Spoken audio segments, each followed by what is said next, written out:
अब अगला सवाल फजल हादी साहब का शांगला से। जैसा कि पिछली प्रोग्राम में सिटी साहब ने ये पेशनगोई की थी कि इसराइल का जो नेक्स्ट टारगेट है वो ईरान की न्यूक्लियर वेपन्स है और फिर उसके बाद पाकिस्तान की भी बारी है। अब सवाल यहाँ पे ये बनता है कि अगर खुदा न खास्ता पाकिस्तान और इसराइल के दरमियान जंग चढ़ जाती है तो ऐसी सूरत में तो वर्ल्ड बैंक, IMF और अमेरिका ये सारे तो इसराइल की कंट्रोल में, तो फिर पाकिस्तान को तो वहाँ से लोन भी नहीं मिलेगा और अमेरिका की तरफ से आज जो मिलिट्री एड हमें मिलती है वो भी बंद कर दी जाएगी। तो ऐसी सूरत में फिर पाकिस्तान की माशी हालत कैसी होगी? क्या रशिया और चाइना हमें लोन देंगे या नहीं? रशिया और चाइना की क्या पॉलिसी होगी? क्या वो इस जंग का हिस्सा बनेंगे? वो हमारा साथ देंगे वो या नहीं?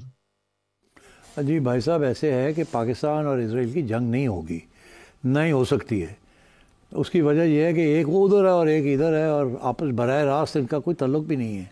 याद होता ना कि ये इसराइल इंडिया की जगह पे होता और हमारे ऊपर हमला करता, तो ऐसी कोई चीज़ नहीं है। ना ही ये तवक्को करें कि इसराइल से कोई जहाज़ उड़ के आएंगे और आपके न्यूक्लियर इंस्टॉलेशंस को अटैक करेंगे, ऐसी सूरत हाल नहीं होनी। जब मैं कहता हूँ कि इसराइल टारगेट करेगा पाकिस्तान को, तो मेरा मतलब ये है कि Israel and America and the western powers target आपके न्यूक्लियर प्रोग्राम को करेंगे, आपके मुल्क को नहीं करेंगे। वो सिर्फ ये चाहते हैं, और मैंने बहुत दफ़ा ये कहा है कि वो नहीं चाहते कि किसी मुसलमान ममालिक के पास न्यूक्लियर वेपन्स हों, और वो दो किस्म के तरीके से आपके ऊपर दबाव डालेंगे और प्रेशराइज़ करेंगे कि आपका न्यूक्लियर प्रोग्राम जो है उसके दांत निकाल दिए जाएं। क्योंकि वो आपके अटैक तो कर नहीं सकते, तो दांत ही निकालने हैं आपके, तो वो कैसे दांत निकालने हैं? तो उसके लिए उनका जो फार्मूला है, जो 90 की दिहाई में जैसे सोवियत यूनियन टूटा और सोवियत फोर्सेस जो थी अफ़गानिस्तान से चली गई, तो उससे बाद वो उनका इंटरेस्ट पाकिस्तान में बिल्कुल गिर गया था। और उस वक्त उन्होंने पाकिस्तान के ऊपर पहली दफ़ा न्यूक्लियर प्रोग्राम के ऊपर दबाव डालना शुरू किया। उनके एक एम्बेसडर थे, बार्थोलोम्यू साहब उनका नाम था। वो 2 दफ़ा पाकिस्तान में आए, 92 में भी और मेरा ख्याल 94 में भी। और उस वक्त आके उन्होंने ये कहा, और उस वक्त के जो अमेरिकन एम्बेसडर थे पाकिस्तान में, वो जो थे उन्होंने भी ये, जब वो जा रहे थे वापस सितंबर 1989 में, तो वो जाने से पहले ये कह के गए कि अब पाकिस्तान की हमें ज़रूरत नहीं है और अब आप मेहरबानी करके अपना न्यूक्लियर प्रोग्राम का 3 फेज़ तरीके के साथ उसके दांत निकालने पड़ेंगे। एक ये कि पहले जो है आप फर्दर डेवलपमेंट फिसाइल मटेरियल की बंद कर दें, जिसे कहते थे फ्रीज़ योर प्रोग्राम। जब आपने प्रोडक्शन ऑफ फिसाइल मटेरियल बंद कर दी, इसका मतलब है जितने आपने यूरेनियम बना लिया था उसके आगे आप नहीं बढ़ेंगे। सेकेंड स्टेज ये थी कि जब वो ख़त्म हो जाएगा और इंस्पेक्शन शुरू हो जाएंगी कि आप नहीं कर रहे, तो फिर ये होगा कि जो आपने वॉरहेड्स बनाए हैं उनके ऊपर कैप लगा दी जाएगी, मीनिंग कि वो इस्तेमाल नहीं कर पाएंगे, आपके पास रहेंगे मगर उनको डिसआर्म कर दिया जाएगा। और तीसरी स्टेज होगी कि वो जो रहेंगे भी, डिसआर्म भी होंगे, उनको ख़त्म करना पड़ेगा। जैसे फॉर एग्जांपल यूक्रेन के अंदर जब सोवियत यूनियन टूटा, तो सबसे बड़े न्यूक्लियर आर्सेनल सोवियत यूनियन का यूक्रेन में था, और वो यूक्रेन में फिर वो सारा जो है उसको पहले उसके साथ भी यही किया कि पहले फ्रीज़ किया, फिर कैप किया, फिर रोल बैक किया। उन्होंने पाकिस्तान के लिए भी यही एक तरीका इख्तियार किया है। तो मेरा ख्याल है वो जो आपने खुद ही बता दिया कि उनके पास कितने लेवरेजेस हैं कि वो आपके ऊपर प्रेशर डाल सकते हैं। एक लेवरेज आप भूल गए, आपने IMF, वर्ल्ड बैंक, ये डेट्स जो हैं ये सारे कुछ किया, आप भूल गए कि वो एक और भी तरीका है जिसके ज़रिए आपके ऊपर वो प्रेशर डालेंगे, और वो प्रेशर टैक्टिक्स आएंगे आपको मुस्लिम ममालिक से। इन ममालिक से आपके ऊपर प्रेशर आएगा कि अब आप छोड़ दें इसराइल की अपोजिशन करना, हम भी डिप्लोमेटिक रिलेशंस कर रहे हैं, आप भी कर लें। बाकी जब और अगर आप करेंगे तो फिर आपको इतना ख़तरा नहीं है। Once you have diplomatic relations with Israel, तो फिर आपको इतना ख़तरा नहीं है आपके न्यूक्लियर प्रोग्राम को, फिर आप उधर नहीं जाएंगे। तो मेरा ख्याल है it is a question of leveraging and pressures, उसके ज़रिए आपको टाइट किया जाएगा। और अगर आप रेजिस्ट करेंगे तो फिर जाहिर है then they will become nasty. China और रशिया क्या करेंगे? चाइना और रशिया कुछ भी नहीं कर सकते। वो आपकी सारी तजारत जो है और लिंक जो है आपकी इकोनॉमी की इज़ विद द वेस्ट।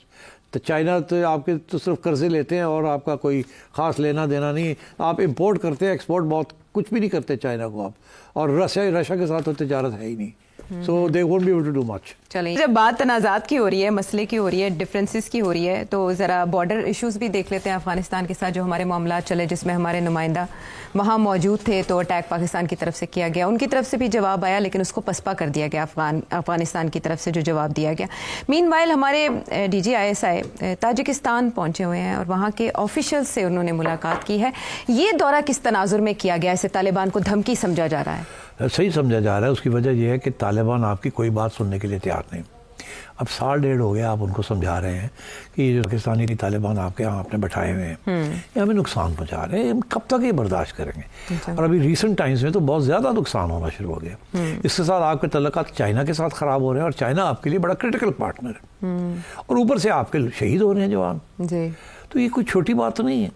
उनको बड़ा समझाया कि देखिए आप डोंट पुश अस, वो नहीं बात मानते। अच्छा, अब वो क्यों नहीं बात मानते, पहला सवाल।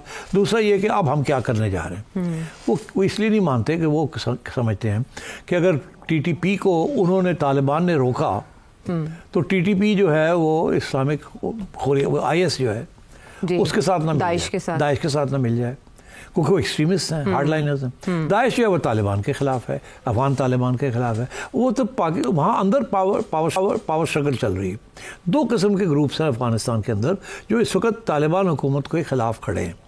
एक है नेशनल रेजिस्टेंस फ्रंट जो कि नॉर्थ में है, वो तारीखी तौर पे वो पश्तून एलिमेंट्स के खिलाफ है, ताजिक और उज़्बेक्स। वहाँ आपको याद होगा पुराने ज़माने में रशीद दोस्तम भी एक लीडर था और भी लीडर्स थे, ठीक है। और फिर अहमद शाह मसूद का ग्रुप भी है एक्सेट्रा, मगर वो इस वक्त तितर बितर हुए हैं। अच्छा, अब एक तरफ, दूसरी तरफ ये है कि तालिबान के अंदर देयर इज़ अ प्रॉब्लम। एक कंधारी ग्रुप है जो कि लीडरशिप है यहाँ की, और दूसरा है आपको पता ही है हकानी ग्रुप, जो काबुल वाले जो है, तो वो भी एक इश्यूज चल रहे हैं आपस के अंदर उनकी लीडरशिप के अंदर। तो अब पाकिस्तान ने समझाया तालिबान को कि देखिए डोंट पुश अस, वो नहीं बात माने। वो कहते हैं हमारी मजबूरी है, हम नहीं इनको टीटीपी को नाराज़ कर सकते, तो वो तो हमारी मजबूरी है। तो अब उन्होंने आके बात आगे बढ़ा दी है कि वो हमारे मेहमान हैं, हम तो बिल्कुल कुछ नहीं कर सकते। इन्होंने कहा अच्छा तेरे थोड़े मेहमान ने, ठीक है। फिर इन्हें जाके ठा बम मार देते, ठीक।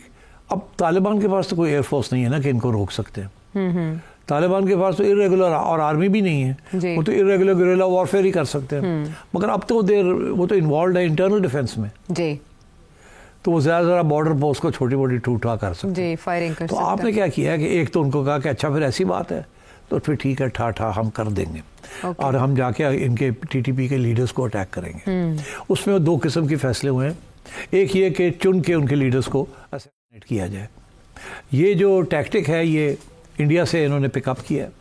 इंडिया ने आपके कश्मीरी लीडर्स को और जिहाद के लीडर्स को जो पाकिस्तान और कश्मीर में बेस्ड हैं उनको चुन के असैसिनेट किया है यहाँ, जिसके बाय द वे अब एक आर्टिकल आज वॉशिंगटन पोस्ट में भी आया है कि इंडिया रॉ किस तरीके से रेजिस्टेंस के जो लीडर्स हैं कश्मीरीज बेस्ड इन पाकिस्तान उनको किस तरीके से चुन के असैसिनेट कर रहे हैं। ये वही दोवल की डॉक्ट्रिन है जो कि उन्होंने अपने क्रिटिक्स जो सिख के जो रेजिस्टेंस है वहाँ उनको टारगेट कर रहे हैं, जिसके साथ कनाडा के साथ तल्लुकात खराब, खालिस्तान मूवमेंट, खालिस्तान।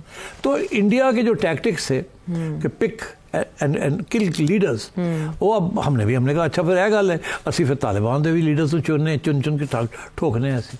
तो एक तो इन्होंने ये कर दिया। दूसरा सिमिलरली जैसे इंडिया ने किया था सर्जिकल स्ट्राइक, तो इन्होंने भी सर्जिकल स्ट्राइक कर दी जाके अफगानिस्तान में, और जो बंदे मार दिए वहाँ उनके क्या कैंप्स के ऊपर, डैमेज किया, ठीक। तो सिग्नल तो बड़ा स्ट्रॉन्ग गया टू द तालिबान, मगर दैट्स नॉट इनफ। उनको पता है कि ये लॉन्ग टर्म गेम है ये। तो अब क्या है, अब बड़ी सीधी सी बात है, ठीक। एक तो इन्होंने सोचा कि जो वखान कॉरिडोर है, अब वखान कॉरिडोर क्या है, वखान कॉरिडोर के ऊपर पाकिस्तान का कंट्रोल होना चाहिए। Wakhan corridor is up in the north, it's a small strip of land, okay, that connects that in a sense connects Afghanistan to Tajikistan, right, ठीक। तो इन्होंने ताजिकिस्तान के साथ तल्लुकात बढ़ा रहे हैं। 2 लेवल पे ताजिकिस्तान के साथ तल्लुक पाकिस्तान अब बढ़ाना चाह रहा है। एक ये उनसे बिजली खरीदना चाह रहा है, अच्छा। तो उसकी वो वखान कॉरिडोर के जरिए आएगी, तो एनर्जी का इश्यू है, तो वो वखान कॉरिडोर के ऊपर कंट्रोल की जरूरत पड़ गई है, अच्छा। और मेरा ख्याल है इनको चाइना ने ग्रीन लाइट दे दी है, क्योंकि वो चाइना को भी लगता है। तो उन्होंने कहा जी वखान कॉरिडोर जो है वो अब हमने अपने हाथ में रखना है, ठीक। तो उधर थोड़ी बहुत पेशकदमी हो रही है, अच्छा। तालिबान को थोड़ा सा कमज़ोर करने के लिए कि ये अब हम इसके ऊपर हमारा कंट्रोल होगा। तो they are discussing that with Tajikistan. But more important, Tajikistan के अंदर जो ये जिसकी मैंने जिक्र किया, नेशनल रेजिस्टेंस फ्रंट, उसकी लीडरशिप जो है वो अफगानिस्तान में नहीं, वो ताजिकिस्तान में बैठी है। ताजिक है ना जी, तो इधर भी वो ताजिक है ना जो अफगानिस्तान के ताजिक। तो ये अब गए हैं ताजिक हुकूमत से बात करने के लिए कि जो आपके पास नेशनल रेजिस्टेंस वाले लोग आपने पनाह दी हुई है, वो तो मेहरबानी करो साढ़े तलकात बनाओ ना उन्होंने, ताकि हम उनको पैसे वैसे दें और कहे अच्छा फिर तुसी भी आ जाओ। Enemy of my enemies, enemy of my enemies my friend. अच्छा। तो आयशा अब ये है कि तालिबान को समझाने के लिए जो लेवरेजेस हम इस्तेमाल करेंगे they will be very significant. पहला leverage is going to be, अभी एक और आना है अभी लेवरेज, पहला leverage is going to be, जैसे मैंने एक्सप्लेन किया, it's going to be the national resistance, Tajiks को सपोर्ट करेंगे अब अगेंस्ट द तालिबान। दूसरा है कि PTTP को अटैक करेंगे, precise coordinated attacks to weaken. That is the only way the Taliban जो हैं, जो अफगान तालिबान हैं, उनके साथ नेगोशिएशन हो सकेगी। नेगोशिएशन हमेशा इक्वल्स के दरमियान होती है, अगर कोई इक्वल अनइक्वल हो तो नेगोशिएशन नहीं होती, तो they are trying to redress that balance. तो मेरा ख्याल है ये पहली दफ़ा एक्चुअली एक अफगान पॉलिसी बनी है। अच्छा, आज तक अफगान पॉलिसी बिल्कुल जिसे कहते हैं ना अप इन द एयर थी। अब पहली दफ़ा एक जिसे कहते हैं ना it's aggressive positive Afghan policy बनी है कि ये लोग जिनको हमने 20 साल सपोर्ट किया, ये अब हमारी बात नहीं मान रहे, आप कहते हैं हम तो मानते ही नहीं है ड्यूरेंट लाइन को, ये फिर इन्होंने उकसा लिया, ये अब हमें फिर अंडरमाइन कर रहे हैं, ये समझ रहे हैं हम कमज़ोर हो गए बिकॉज हमारी इकोनॉमी नहीं चल रही, हमारे अंदर दरमियान में झगड़े हो रहे हैं। इनको भी अब सबक सिखाने की बात वारी आ गई। After all we are Pakistan, we are nuclear power, we have a great army, we have a great air force, let's teach them a lesson थोड़ा बहुत, ताकि टेबल पे तो आए, बातचीत तो हो सके। साथ साथ इनके अंदर जो डिविजन है उनको थोड़ा सा हम भी दाना दें ना, इस्तेमाल करें। हाँ, तो there is a division between the Kandharis and the Kabulis, उसको भी थोड़ा सा करें। अभी जब सादिक साहब गए हैं तो काबुल वालों से बात हो रही थी ना, कंधार वालों से नहीं हो रही थी, एंड सो ऑन। तो एक तरफ ये दूसरी ताजिक्स को, और अहमद शाह मसूद वो भी बैठा हुआ है ताजिकिस्तान, उसका बेटा जो है, तो जो सारे तो इनको सलाम दुआ लेने गए हैं, पाकिस्तान के करीब आएंगे। आपका ख्याल है इसीलिए तो फॉरेन मिनिस्टर नहीं गया, कौन गया? DGI गया। फॉरेन मिनिस्टर जाता ना अगर कोई और बात होती, कोई और बात तो DGI गया ना, चुप करके गया, उत्थे सब मुलाकात होएगी, उत्थे कहणगे आ जाओ भाजी आ जाओ, की चाहिए जी, आओ ना जरा इन्होंने सीधा करिए। अच्छा, वैसे ये बड़ी इंटरेस्टिंग बात है कि पहली बार अफगान पॉलिसी, जैसे सेठी साहब के अल्फाज हैं, एक अरसे से ये समझा जा रहा था कि शायद अफगानिस्तान के साथ हमारे तनाज़ात का कोई हल नहीं है और ऐसे यहाँ खित्ता मसाइल का शिकार रहेगा। माइंड अप्लाई किसने किया? ये स्मार्ट मूव देर से हुई, लेकिन किसकी जानिब से इनिशिएट किए गई? किसको क्रेडिट देंगे आप इसका? नहीं, आई थिंक पॉलिसी रिव्यूज में तो होता है ना, when you find a policy has failed, तो एस्टैब्लिशमेंट ने फिर बैठ के दिमाग लड़ाया और सोचा अब और कुछ चारा नहीं रहा। ठीक, अब इसीलिए नए DGI आ गए, और जो नए DG आए हैं, he is been told to get on with it. ठीक है, so I think he is getting on with it smartly. So ये है अफगानिस्तान के मामले का तजिया।